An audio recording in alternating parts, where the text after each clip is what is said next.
Hello and welcome everybody to yet another episode of the Regidrago Gaming Podcast. This is a very special episode because we are joined by three top 32 or betterers from NAIC 2024. I am your host Etchy, and joining me is Andy Gantner. Andy, how are you feeling after that top 8 run? Feeling great. Pretty confident going into the new format after that. Yeah, I mean, how could you not be, right? Yeah, Following that is the CPOW believer, Nick Moffitt. Nick, how are you doing? Doing pretty well. The deck was really great. Made it to the winning end. Couldn't quite get there though. Definitely could have played better in some of the earlier ties in day two to put myself in a better position. But ended up just having some pretty bad draws on the winning end. My fault for not putting myself in a bad position. So. And then we are joined finally by Gabe Smart, who we talked about this in our podcast with Andrew, but I think you got the exact same record at NAIC that Andrew got last year at NAIC. So, congratulations. Next year's your game. How are you feeling after all those ties? Hopefully, I win next year, right? So, yeah, exactly. You're on the path. But yeah, how are you feeling after all those ties? I'm feeling pretty okay. Finished 906, got 27th, so feels pretty decent. I think actually I played pretty well throughout the tournament except for 2 rounds. I think I definitely could have played significantly better in those, which maybe that would have changed things. But 27th out of about 2,700 people is pretty cool, and it gives me some confidence heading into Worlds. Yeah, that's a big theme here. As it seems like DDG in general had a lot of really strong placements at NAIC and should be feeling pretty good going into Worlds here. It's just kind of weird that we have 2 months going into it, but we're going to be covering Worlds a little bit. This podcast will be talking about our NAIC runs, kind of go over some of the decks and kind of their placement in the meta. This meta is kind of weird because obviously there's no more big tournaments until Worlds, but I think Cups and Challenges are supposed to come back next month, so we'll still have some stuff in this format, so it will still be relevant. And things probably won't change too much between now and then because there won't be any big tournaments. So I think the best place to start with NAIC is kind of recapping everybody's runs. And we'll go pretty in depth on everyone's runs because everyone did really well. I will be fairly brief with mine, but I made my first day too, which was really exciting. I did not prep that hard for the event. I just kind of was given a good Lugia list and ran it. And yeah, maybe my first day 2 was very hostile. Day 2 meta for Lugia, unless your Lugia deck had a very strong answer for Gardevoir, which we'll talk about when we talk about Lugia in depth later. But it was a really great experience. Had a lot of great opponents, good time, and was very excited to make my first day 2. Lugia was really good until it wasn't. But yeah, there's a lot to talk about with Lugia, and we'll talk about it later. But I just wanted to mention that. So really excited about that and really feeling good going into next season. So yeah. And then I think we'll just go to Andy to recap your amazing top 8 run. thank you. Yeah. I thought my deck was pretty solid going to the event, obviously, after testing a bunch with Andrew, who took down the tournament. I started off 11-1-1 and took 2 risky IDs to make cut. I think I probably should have played one of them out, but I mean, it worked out anyways. And my run ended when I hit Stefan in top 8, and we came down to a really close game 3. But in the end, my last card in deck was the card I needed to close it out, so I couldn't take him down. Yeah, super close. How did you feel about the deck that was basically the winning deck? How was it feeling for you throughout the entire tournament? Yeah, it was really solid. I think the only 2 games I actually the only set I thoroughly bricked was the one on stream, which kind of was a bad display of the deck. I mean, it's just kind of unfortunate that every other game was perfect and was drawing really well, but then the game on stream where I was displaying the deck to everybody else, trying to show how good it was the set I bricked. That's how it always goes, right? It's pretty unfortunate. Right. But yeah, what are your kind of takeaways for about the deck after the run, since you are the only one in this call that was playing that deck? I kind of went in depth with it with Andrew too, but just curious what kind of your takeaways were on the deck going forward for both this format and for Worlds. Yeah, for sure. So I think it's solid into pretty much everything, but I don't necessarily like the Klefki Guardy matchup. I think it could be improved. Going forward, I might add a counter catcher, have another gust out or something like that. Just something to make it a little more in our favor. I mean, it's so close that we just need a little bit to push us over the edge. Yeah, we saw how close it was with Andrew's set in finals, especially. Really a tense, tight matchup. Nick, why don't you go in depth on your run? I think you were like streamed multiple times, right? No, just the Just one the one. time. Okay. I was gonna say I like Andy's idea for the counter catcher because they start Klefki and then they go into their flutter main, start attacking with that. Then you like bring up the Klefki later and Ninja that way. So it gives you an extra have to do that play as well. So I do like that idea, Andy. I had the opposite experience. My stream game was an absolute domination. Most of my matches were not like that. Most of them were pretty close. Um, uh, but yeah, had a really fun time on the stream against the Regidrago deck. That was not one I was expecting to play against. Luckily, I did have a couple practice games just from grinding PTCG live ladder. Or hit a few Regidragos here and there. Yeah, overall great tournament. I got to take down Tord my first time playing him 2-0, so I was pretty happy about that. Also got to play my childhood idol Ross Coffin, beat him 2-0 as well. Not nearly as close of games as against Tord. It was a pretty easy matchup in the Iron Thorns. I did think Tord's deck was really good though. He made both games super close. I think if he beat me there, maybe he goes on to win the tournament. Who knows, right? So. Yeah, that's definitely a deck I'll be considering for Worlds. I thought Champao was a great meta call as well. The Guardian matchup is a lot scarier than I originally thought. I think I definitely need to sit down and think through the lines a lot more because there's a lot of counterplay they can do to put you into like stalemate boards and weird things like that. So you have to play in a way that they can't do that to you. Maybe we need some tech card for that matchup or something. But yeah, overall pretty happy with the run. Sucks to bubble 17th after losing the win and then, but not the first time it's happened, and I'm sure it won't be the last. Yeah, congratulations on your run as well. Gabe, why don't you summarize what happened during your run?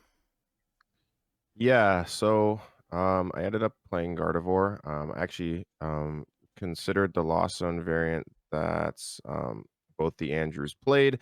However, heading into this event, I just really wanted to play what I was most like comfortable with, and I think that holds a lot more weight than people give it credit for. Gardevoir is a deck that I've been playing for quite some time. This variant is obviously quite different than the other variants that we've seen, from the past, but still, like the majority of this, like the strategies are still, pretty much the same. I tied a lot. A lot of them weren't really intentional ties. Two of my ties, I think, definitely could have been wins if I played a little bit smarter. However, I made a couple mistakes in those games that, kind of doomed me. But the deck felt, pretty good against pretty much everything. I think that with the Klefki, you do take a pretty close Lost Zone matchup. I think probably about 50-50, maybe slightly favored for Gardevoir, but I definitely think it's, very, very close. I wasn't expecting to hit as many Charizard as I did. I actually hit a couple of the Zards, which was kind of surprising. I think that matchup normally used to be favored for Gardevoir, but now they play things like the Jamming Towers, so I think that matchup is actually slightly unfavored. I hit a large amount of Lugia. I think I hit 4 or 5 Lugia. They were never really able to get off the Roseannes, or they didn't even play the Roseannes, so they weren't really able to loop hands. So those matchups felt, pretty good. And yeah, I finished 9-0-6. Definitely kind of like as I said, I could have played a little bit smarter in some of those rounds, but Gardevoir showing up as 6 of the top 8, I think kind of validates my choice to play it. I think there were a couple in 16 and 32 as well. So deck, definitely was the most successful, and I think it was a pretty solid play. So yeah, I'm feeling pretty good. I think I made the right choice. I guess one of the interesting things is a lot of the Gardevoir lists were very different. I ended up going with the unfair stamp, as I know I think people like Stefan played the Hyper Aroma, so that was definitely kind of interesting to see exactly what people chose to play for their Gardevoir variants. Yeah, and I want to kind of dive into some Gardevoir stuff in a bit too, because yeah, everyone's list was very different, and then of course you have even lists like Henry Brand's, where it's really, really different and really interesting as well. So And Kato as well. Yeah. Kato, yeah, I sold so hard against him, dude. In one, I basically cipher. He has no Curlia, just attaches, or no routes, just attaches to Monkey Door and passes. And then I just like cipher myself into a dead hand by accident. I don't know what I was thinking. It happens. It happens. Yeah, I played against. I scooped that one up pretty quick, and then game one he tried to like make it into a 1-0, but I just won on turn 2 time. I don't know. I played against List too. I played against another Japanese player on the same list, and it was very interesting as well. I also that one I lost game 3 in a really close and dumb fashion, but a lot of different flavors of Gardevoir this weekend, and yeah, easily the most successful deck overall of the weekend with just the sheer amount of placements in top 16, top 8. Before we get into kind of individual deck discussion stuff, I wanted to briefly mention our old meta predictions from the last podcast. So Gabe and Nick were on it with me. This was, I guess this was the week of or the week before NAIC. I can't remember exactly. Yeah. The week of, yeah. So basically our predictions were, to summarize, effectively just thinking that Lugia and Guardy and what's the other? Raging Bolt would all be like 12% type decks, 10 to 12%. I think I predicted that Bolt and Lugia would be a step above Gardevoir. Yeah. And me and Hunter, and I think Gabe was also mentioning that Charizard would be in the top 4 to some degree. I was worried that would be way higher. That was Hunter. Okay, it was Hunter was then, like, it's going to be 15%. And I was like, I don't know about that. You were saying it could be like a 8 to 9%. That's what you were mentioning. But like, I was also in like, I would not be surprised to see it be like randomly 10 to 15%. And then, yeah, nobody played Charizard. Very few people played Charizard to the event, even though I had the podcast title of "Is Charizard the play for NAIC?" Which some people did agree with. Masterclass where more people bought it than actually played Dragon Ball. Yeah. Yeah, the best placing. His deck was really good, though. Yeah, that his was the best placing Charizard list, and it did have the Dragapult splash in there as well. And kind of looking at how the meta kind of shook out, Charizard's pretty interesting. That I'm just like surprised more didn't do better in the event, but also I think it's just a matter of the amount of players that brought it. There's not that many people that brought in initially. But yeah, what are our thoughts on what happened with Charizard this event? Why did nobody want to play Charizard? I actually Solid, I don't know.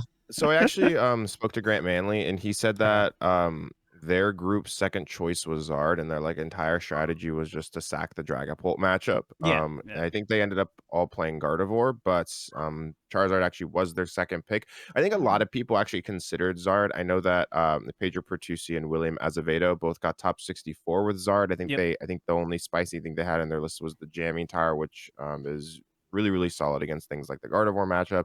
I think that a big thing that I think pushed people away from Zard was it felt like it took too many like really close matchups. Like the Raging Bolt matchup is really, really close. The Lugia matchup is definitely pretty scary as well. You obviously kind of have to sack the Dragapult matchup, in my opinion, to make your deck just like stronger versus like the majority of other things in the format.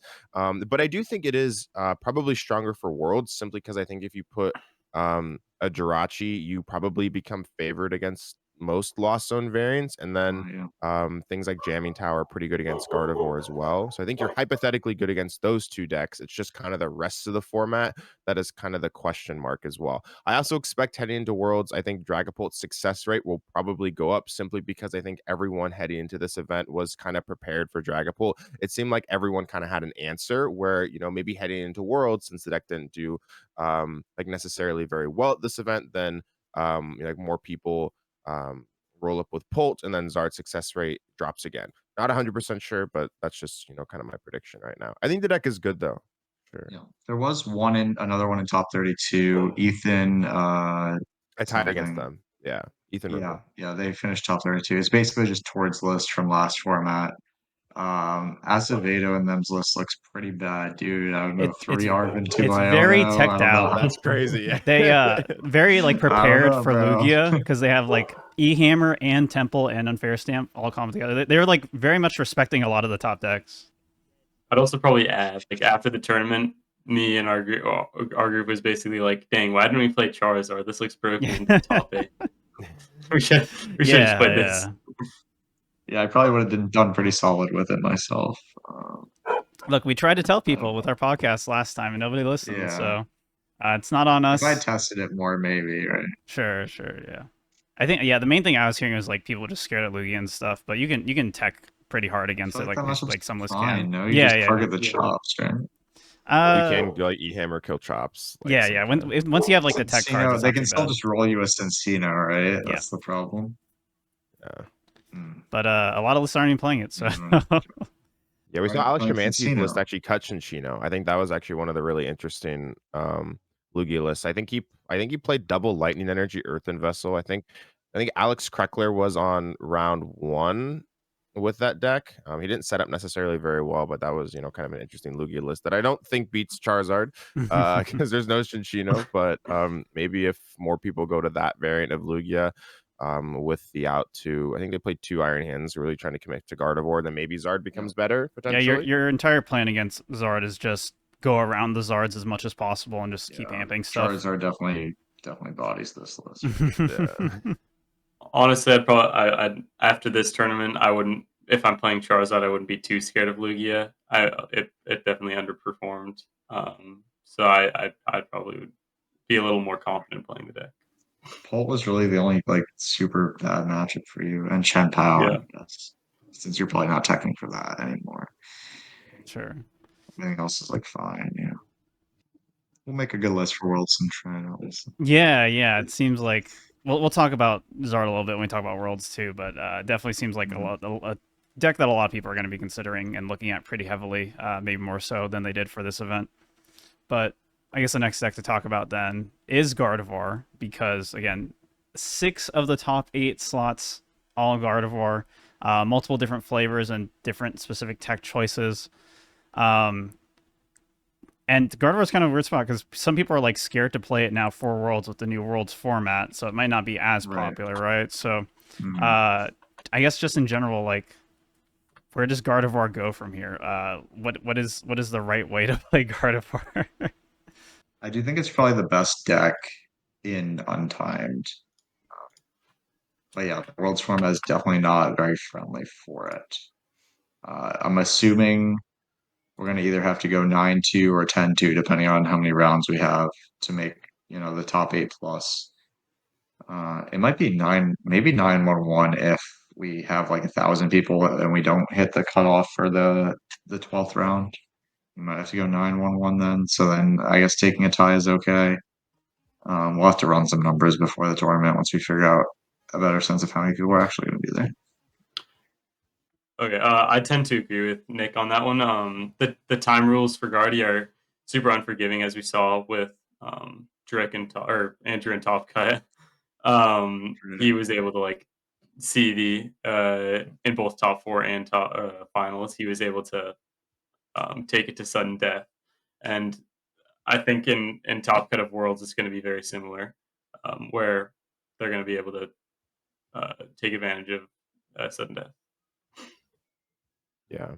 I definitely think Gardevoir is kind of in an interesting spot because you most likely have to go 6-2 to make it into day 2, which I think is easier. Not most likely, that's confirmed. Yeah. Okay. Cool. Yeah, you need 18 Hey, match man. points. Unless they change it. That is confirmed. Maybe not everyone shows up. And they have to do 7 rounds. No, but it's always going to be 8 rounds. Yeah, unless we get like less than 500 people. Yeah. Yeah, no, I think the cutoff is like 520 something to drop it down to 7 rounds, which is probably We'll not definitely going to have happen. that many. Yeah, but I think it's easier to go 6-2 than 503, especially against a lot of high quality players who are actively trying not to tie. I think that's important to kind of look at as well, because I think there's going to be a much lower tie rate for this event, which obviously can affect things like Gardevoir. I still think that Gardevoir is going to be fine. Because I guess if 9-1-1 makes it, I think it's pretty reasonable to do that with Gardevoir.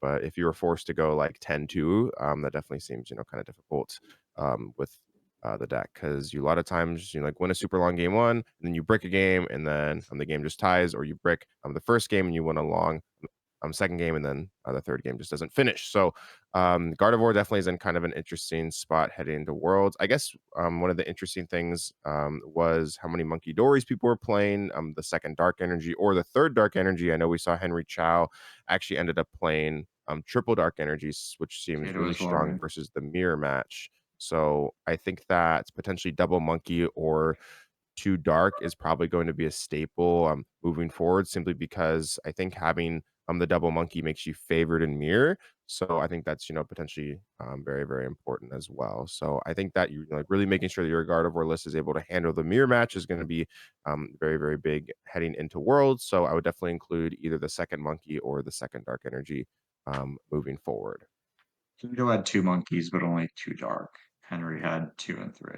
Yeah, he had a little bit of a heavier count. I think some of them, Keto had only 2 dark energy, and then Yep. he had the double monkey as well. So it looks like Henry like really went, I guess, like all in. But then again, the Henry I list like is really Henry's list weird. the most. I like his list a lot, Henry. Yeah, but there's no Drifloon, which is kind of interesting. So like, I wonder how that was Right. for them, because there's no like big like nuke effect You have Heroes except Cape Screamtail.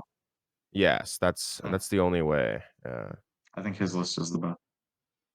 Could use a second vessel instead of the dark, maybe. You Yeah, have and we- 7 dark. Can you even reach one shots with Screamtail? With just 7 Yeah. or with You have 7 Monkey. psychic, I mean. 7 psychic. Can you Monkey even one. reach it with 7 psychic? Monkey Dory. Hit 280 because you'll get all 7. That's 280 plus monkey. That's 310. I guess you can get Yeah. there. Yeah. It seems kind of hard though. It's definitely more work, Oh. yes. Yeah.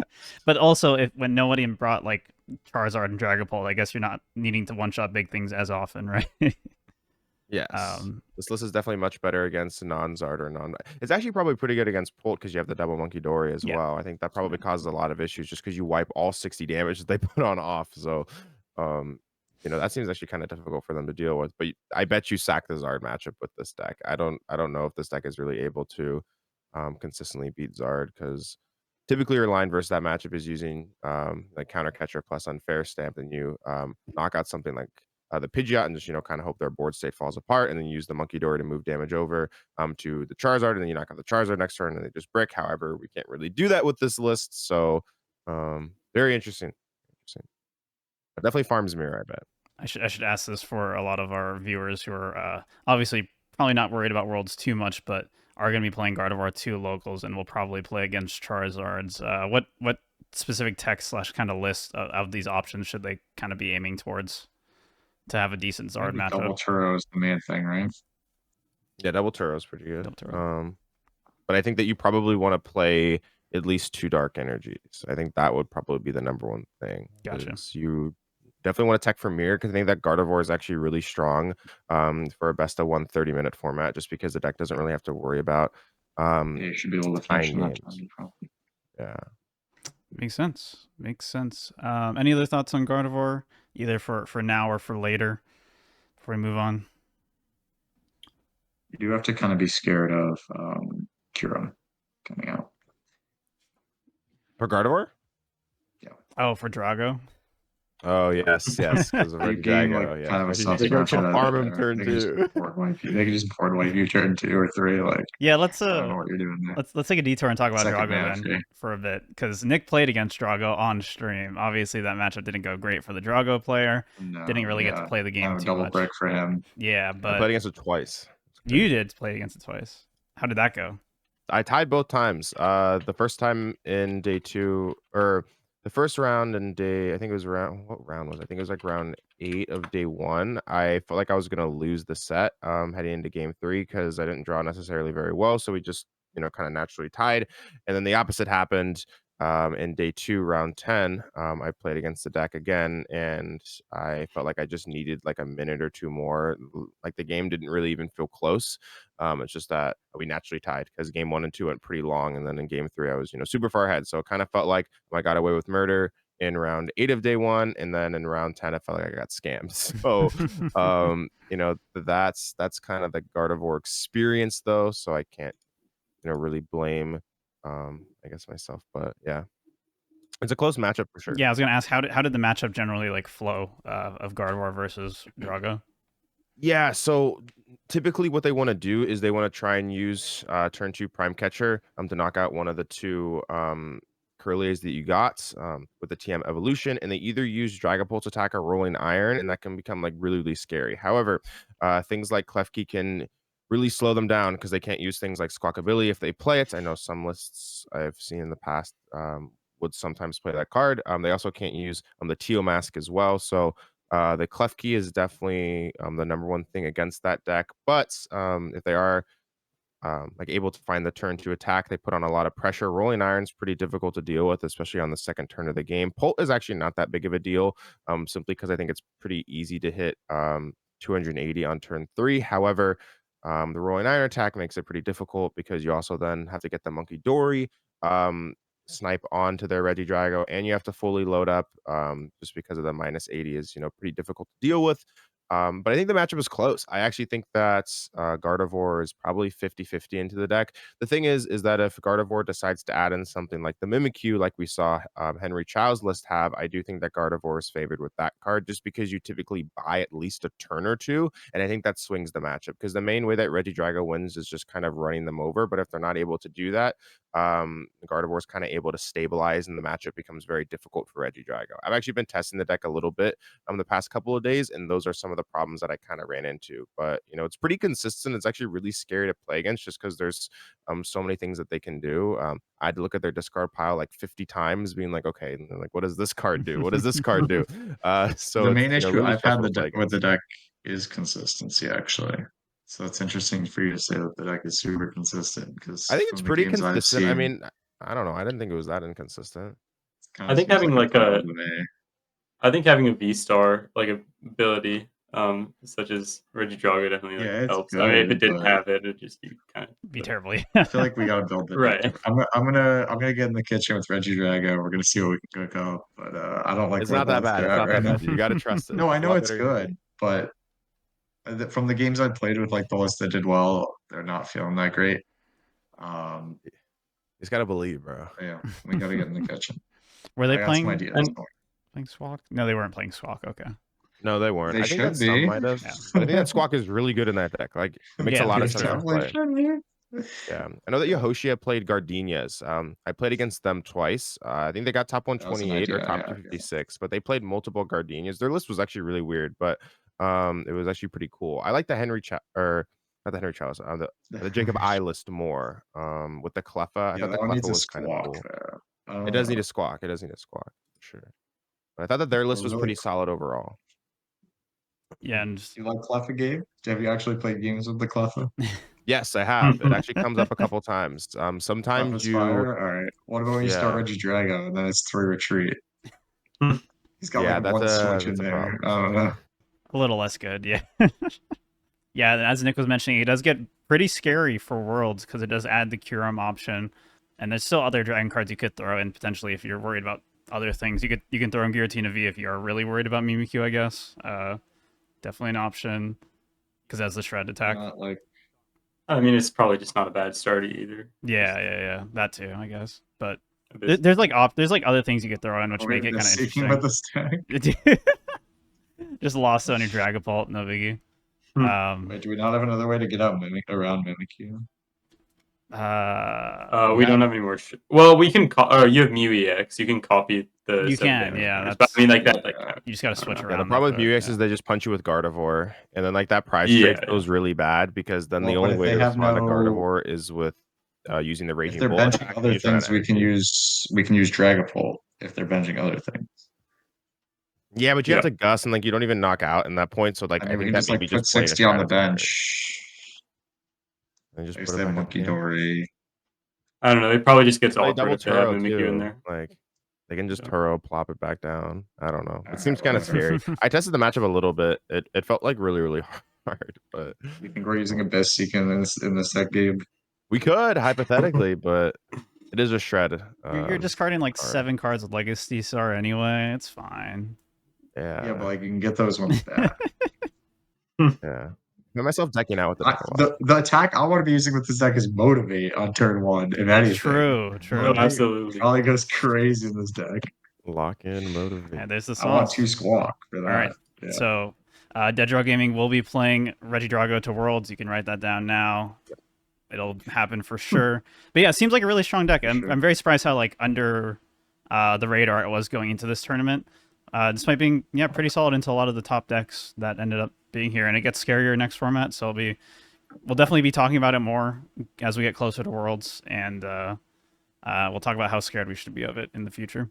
So I guess the next deck to talk about was the #1 most popular deck at the tournament, Lugia. This is what I ended up playing to NAIC. And Lugia had a really bad day too for basically most Lugia players. When the field is a lot of these, like Lost Box and Guardy Surge in day 2, and a lot of the standard Lugia lists don't really have strong answers for Guardy, and then most of them also don't have answers for Iron Thorns in Lost Box. It was a really bad time, unless you were playing something along the lines of the Shemansky list or even Isaiah Chevelle's list. So, yeah, obviously Shemansky's list very, very solid into Gardevoir when you have 2 hands, 2 Lightning, and Drapion. It's very easy to just go 2/2/2, no problem, and just have a very strong matchup. And then we saw Isaiah Chevelle tech for Gardevoir just by playing 3 jamming towers, which is one way to do against it. them. It was tough.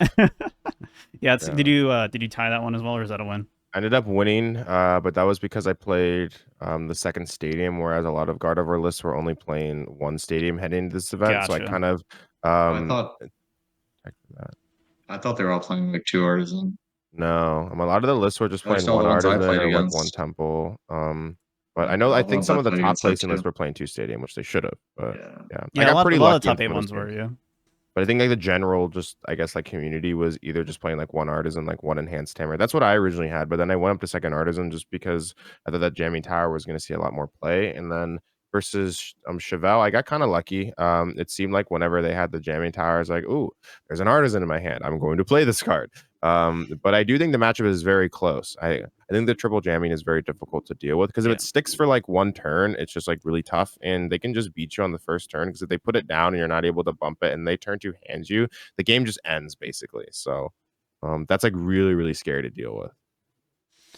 Yeah, it'll be interesting to see kind of Lugia's evolution from here because, yeah, like you kind of have to play one of these lists that have really strong Gardevoir answers, kind of given how Gardevoir was really popular, at least for the next month for the rest of this format.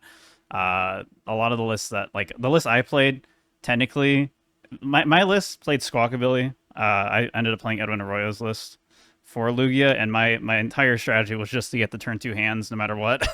Against Gardevoir, which did not work out well in day 2. So I ended up going I hit like 2 Gardevoirs in a row and lost to them. But after playing a lot of Alex's lists after the event, that list is really strong against a lot of the main decks that you are worried about with Lugia, namely the Lost Box and the Gardevoir. So it does seem like it's just going to be really strong kind of going forward if you are playing a list that can actually respond to those decks. And it also seems like a really strong and probably popular pick for Worlds, given the tournament format for it. Obviously, Lugia is a deck that's just not going to tie pretty easily. You'll be able to finish your 3 games, and it has just really solid, strong matchup spread. When it gets set up. This is true. This is true. No, I had a really funny game against Lugia that went to a tie. I should have 1-0'd him, but that was my fault. Right. Yeah. Well, I feel like He was that playing happened. he was playing like stupidly slow for no reason. Game 1, I prized triple fridge. Doesn't help. No, that definitely slows the game down. Yeah. But he prized his Luminion, so he had to ultra ball for like chops his only card in hand and pass. So I was like, all right, we get heavy ball, we're fine. And that game took 35 minutes for no reason.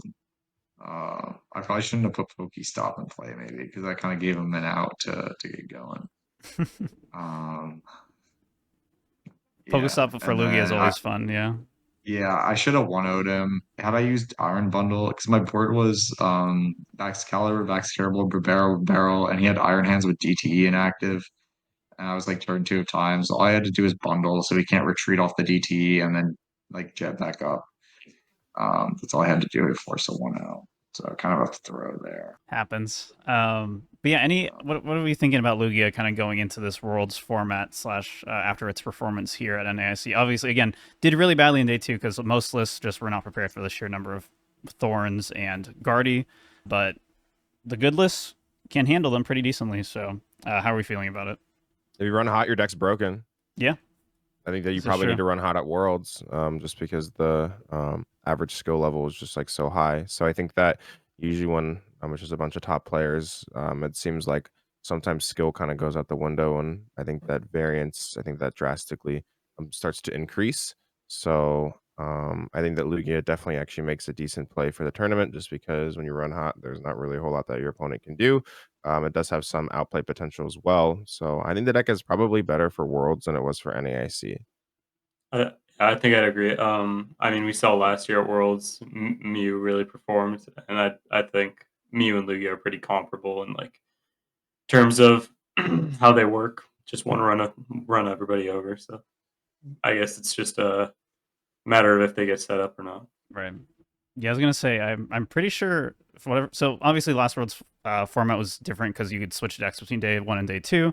But I'm pretty sure day 1 Lugia was the most popular deck there for basically the same reasons. And it had a pretty good conversion rate too, but then didn't show up at all on day 2. I think it had the best conversion rate out of all of them. I think It it was like insanely successful day 1, then just kind of rolled over and didn't do anything day 2. Did most of them like switch over for day 2 or probably? Yeah.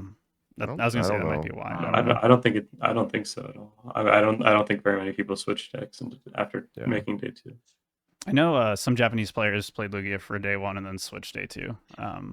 Okay.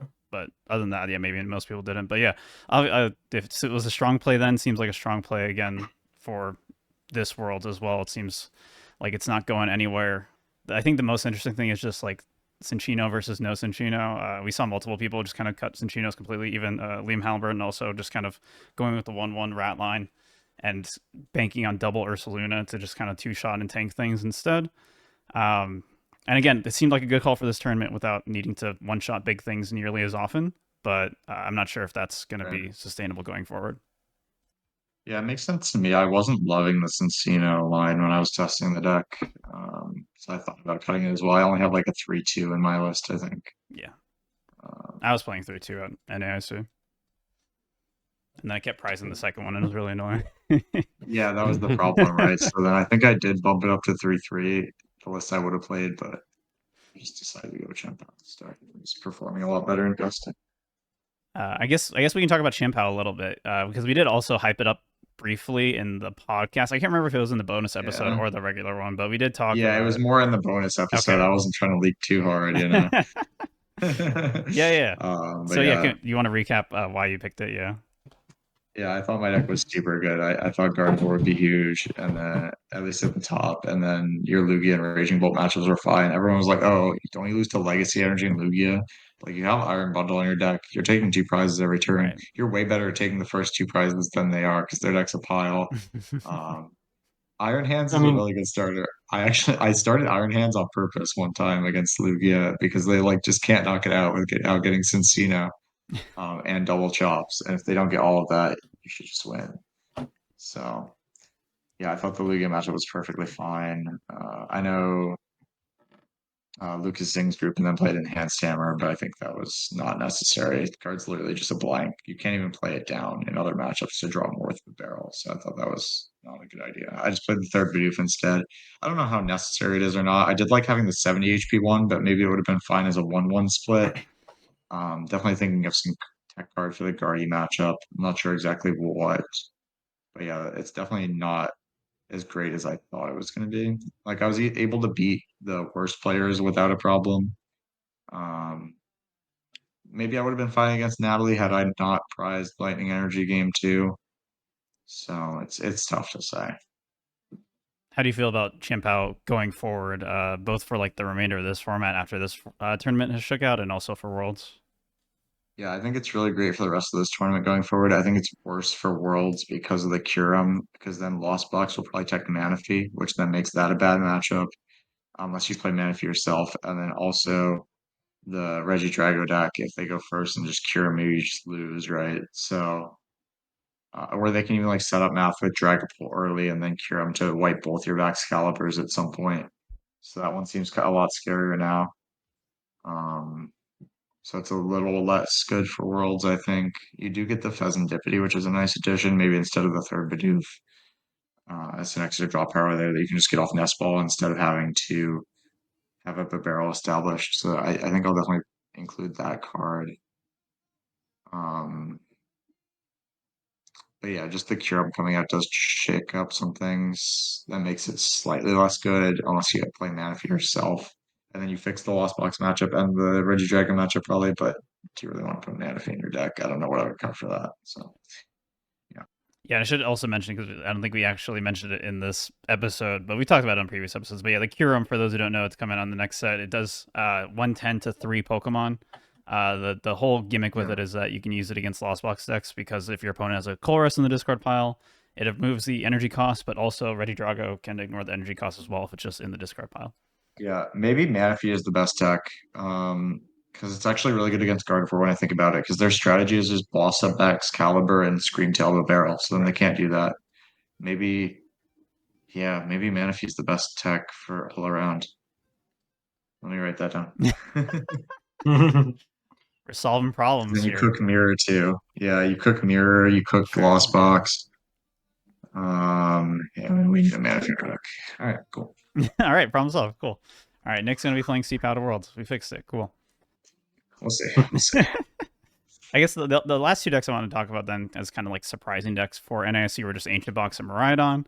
I guess Miraidon, like, not super surprising. I guess Miraidon was surprising in the sense that, like, not a lot of people were talking about it like 2 weeks before the event, but I was hearing a lot of people talk about it the day before the event, a couple days before the event. For sure. Yeah. Ended up being a pretty solid play. I hear like very conflicting things on Lugia versus Miraidon. Hedrick was saying the matchup's not that bad as long as you get set up. Other people have said like Bear just kind of helps tremendously in the matchup to make it not even that bad.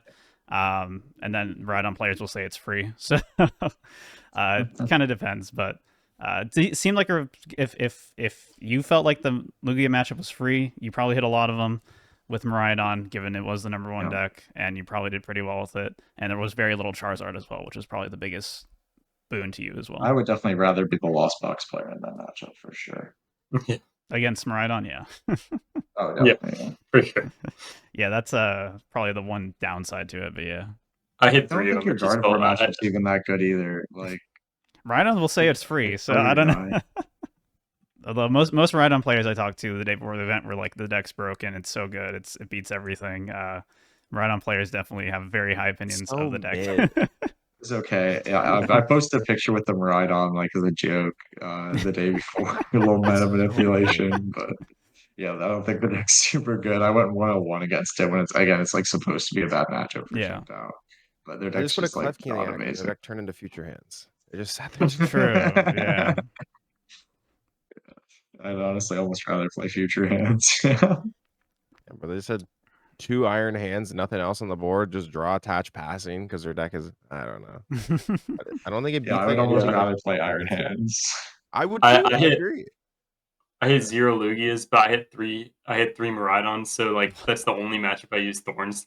I put the Thorns in the active, and they were just like pass. so shocked. Yeah, it seems like it might be sketchier kind of going forward. I played my first Miraidon round 15. At that point, obviously we were both locked into top 256, so it didn't really matter. But the games were literally, they turn 1 knocked out my lone Lugia, and I couldn't match another one. Game 2, I just instantly killed their hands, and the game was over. And then game 3, they just killed my lone Lugia on their first turn, and I lose the game. And that's our set was done in like 5 minutes.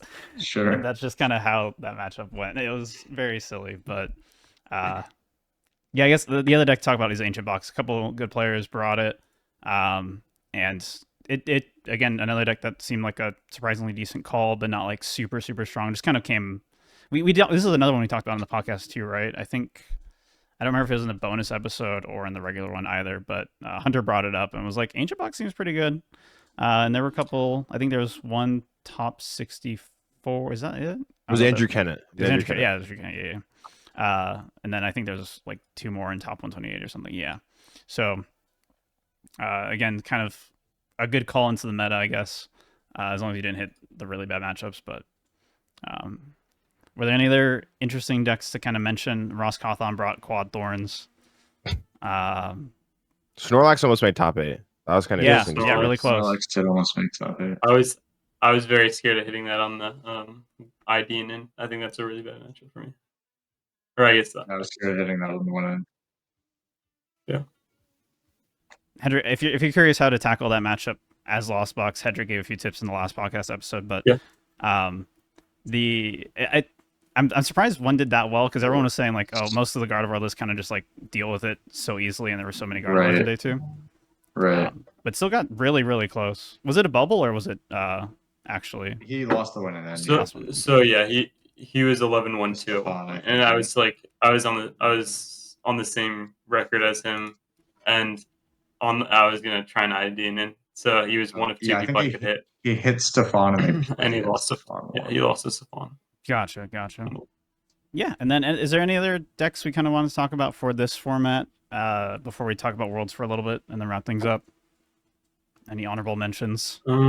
Stefan having Klefki and Fluttermane helps, right? Because then you only have to have like 4 real bench spots. Against Lax, yeah. Yeah. Same with double Flutter, right? Then like you can just retreat those anytime. Yeah, Klefki and Turo just seems so good against it in general. Yeah, for sure. I mean, Raging Bolt. Do we talk about Raging Bolt? I don't think. Is there anything Raging Bolt can do to help with the Guardy matchup? I don't think. I guess. I don't really like Raging Bolt going into the next format. So yeah, it's the meta was super hostile for Raging Bolt, which I guess makes sense because a lot of people were expecting it to be like top 2 most popular deck. Ended up being 2nd or 3rd, I believe. So definitely justified. Yeah. And yeah, everyone was prepared for it. There's still a couple that did decently. I was on that deck until like the week before the tournament, and then I saw Gardevoir pick it up, and I was like, yeah, never mind. Yeah. Yeah, really tough with the sheer amount of Gardevoir in day 1 and in day 2 too. Yeah. Makes sense. But I think I played 5 Gardevoirs. Was it 4 or 5? I think 5 Gardevoirs total. Yeah. But hey, you know what? If people if people aren't playing Gardevoir 2 Worlds, maybe it can pick up for that. I don't know. Maybe it's playable. Yeah, I mean, it's the kind of, it reminds me of like Rayquaza in 2017. Like someone's just gonna go spike a top 4 with it, maybe. Yep. Yeah. Would be cool to see. It's worth keeping on the radar. Yeah, I think the deck's still really strong. It's just like you have really good matchups other than Gardevoir, basically. Makes sense. Yeah, it's as long as you avoid that Gardevoir, it could be pretty good for and Lost Box too. And I think. True, especially with Thorns. Yeah, Thorns makes things annoying. Bad. Yeah. I don't think Lost Box is that bad. With Thorns, though? I don't know. I think. Well, so wait. Your strategy is promote Thorns turn 1? No. I think it's just very hard. difficult for them to be like a turn 2 attack in general. What like if a they ninja. put enough switch cards though? You can't even. They can play Penny. They can play Penny. Sorry, they can play Penny, and that's a very good pick. No, I know, but they like always bench Squawk. What if they don't? What if they're like go to Oh, there you go. Hey, good play, Nick. Yeah, well, no, I mean you can like Prime Catcher it up and cram it, Sableye it if you can hit turn 2 Sableye. If you hit turn 2 Sableye, you're definitely hitting turn 2. I was playing 3 switch card in my deck. Well, I mean, yeah. Switch cards definitely help. Okay. That's solid. But I was definitely hoping to hit some Raging Bolts. And yeah. As was I. I don't think it's auto win for you by any means. Oh no, it's certainly not auto win, but I think it's solid. Yeah, I think the only like Lost Box that has a near auto win is when you have the Sablezard stuff, or Radiant Zard stuff. But without it, it's Zard, a lot sketchier. Sure, yeah. That seems challenging. So yeah, briefly if their guy didn't have Terra, like it's fine, but their guy has Terra. Yeah. You know, it's pretty messed up. So kind of just want to briefly talk about Worlds a little bit. We kind of already went over the format for Worlds with Jake on a video for the Dead Draw Gaming channel, so you can check that out if you missed the news on how it's going to go. It's similar-ish to last year, but TLDR 3-round day 2 asymmetrical cut, yada yada yada. Very. You guys don't think it'll be 4? You don't think we'll have over 24 players? Jake was saying like 1,300 qualified, right? That's a pretty high no-show rate. Maybe. I don't know. Would it change your decision at all if it was 3 rounds versus 4 for deck? Maybe. I don't know. Probably not. Yeah.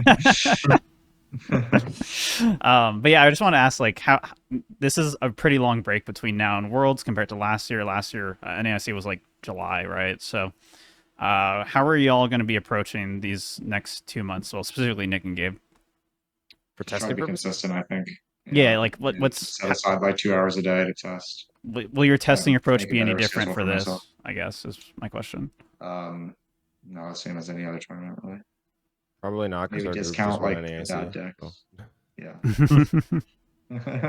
Like maybe discount more, like don't worry so much about the like bad decks, if you will, because we have a buy, so we don't really have to worry about those. True, yeah, the buy.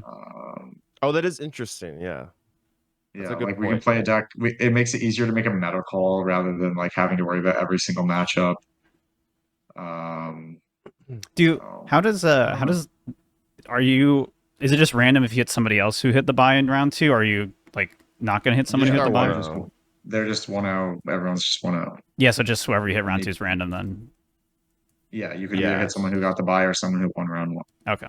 I think there was a nationals once where like their system glitched because back in the day, heading into nationals, you'd get like 1 or 2 buys, and I think there was like a situation where like all the people with buys hit each other, or some like horrible thing like happened where like the system just like broke, from what I remember hearing. Nice. So hopefully that does not happen. Yeah. Hopefully something weird doesn't happen where like the system like freaks out that a bunch of people got buys and they just pair them all together, and then we're playing up against like all like the top 16 players, and it's just like absolute mess. That would that would not be good. So I guess my only question too is like round 2. Yeah, that'd be an interesting stream game. I was gonna ask too, like when you're in this kind of format where ties are really, really bad, are you like gentleman'sing round 1? Yes. Okay, that makes sense. And the top players will offer this way more than the average players will. I think that gentleman'sing at Worlds will probably be easier to do than just like at like a regional championship. I plan to gentleman's every round. Yeah, makes sense. Yeah, because the difference between like what is it, 6-1-1 versus 6-2 is probably won't matter too much in terms of just like. I mean, it could, but yeah, I mean, once you hit like 6, if you're like 6-0, then maybe you stop doing it because the tie might be good like later on. Yeah. To give you a higher seed, so you don't have to play top 16. You get to skip to top 8. So, yeah, just go 6-0, no problem. I mean, we start 1-0, so it's really only 5-0. Only got to go 5-0, no problem. Yeah. But yeah, any other thoughts on Worlds? Again, we'll talk about it a lot going forward, but anything y'all wanted to mention or kind of highlight for what to kind of expect or how you're feeling for it, anything like that? Cool. I expect you all to win. Again, I just want to build a better testing schedule. Like usually I'm pretty sporadic about these things, but I want to set aside more time each day to like sit down and go in more systematically. Right. Yeah, makes sense. Cool. All right. I think that's going to be it for this episode then. Really quickly, I wanted to mention kind of the idea for podcasts going forward. Normally, our podcast format is very much focusing on a bunch of meta-relevant decks before a tournament, talk about results from recent tournaments, and obviously we don't really have any major tournaments. Whichever one of us won the last tournament. Yeah, all that stuff. We're not going to have that. So the idea is kind of to mix it up over the next couple months and kind of do some topics that we wouldn't normally hit on during the regular season.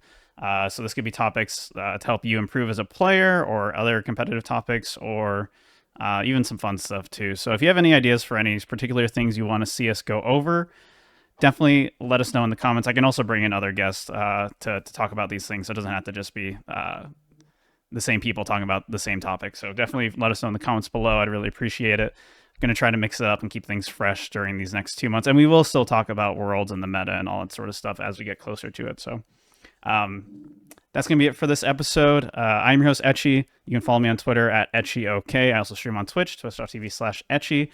Andy, where can people find you? Find me on Twitter. My Twitter handle is Andy Gandy, 2 Y's at the end of Gandy. Yeah. Cool. Nick, any shoutouts / where can people find you? Yeah, Joe Torrentine's managing my Twitter right now, but you can still go follow him. I tell him what to tweet. I just don't want to be wasting time on it anymore. Yeah. So we figured I'm not on Metafy. Yeah, I took down my Metafy page for now because I wasn't getting any bookings. So just reach out. You can just DM me on Twitter, and Joe will forward it to me if you're interested in coaching. Yeah. This explains a lot of the Twitter yapping lately. It makes sense now. So Gabe's computer just crashed. So I will tell you that Gabe's Twitter is at SmartTCG. And what else was to say? There's Hendrick's going to put an article on Cutter Tap pretty soon about his deck and his run. So definitely make sure you check that mine out. just came out like Awesome. an hour ago, right when we started recording my tournament run. I had a lot of really great, interesting matches. There was a lot to take away from all of them. So I hope you learned something from there about the Chempao deck and its matchups. Because I had a lot of really close, intricate games, especially against Tori and some other players as well. Cool. Excited to read that later. Shout out to Cutter Tap for sponsoring the team. Shout out to Regidrago Gaming. And we'll see you all in the next episode in 2 weeks. Take care. Bye-bye.